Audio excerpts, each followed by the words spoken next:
Hey everyone, today I would like to show you how to work with low frequencies, especially when you're layering drums on top of a loop. Let's listen to what we have for this demo.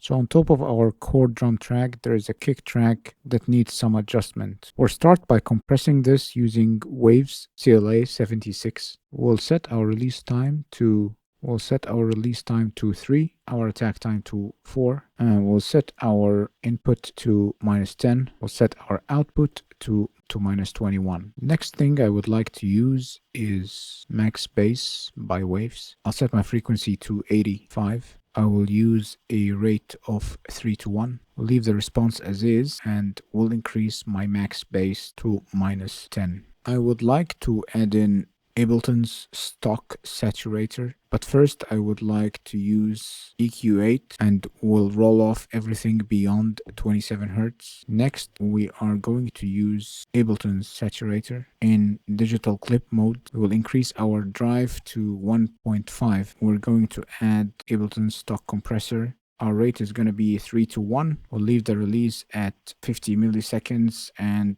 our attack is 2 milliseconds, and we'll set our threshold to -5, and we're ready to listen to it.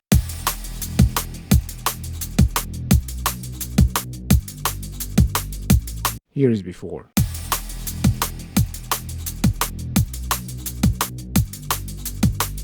After.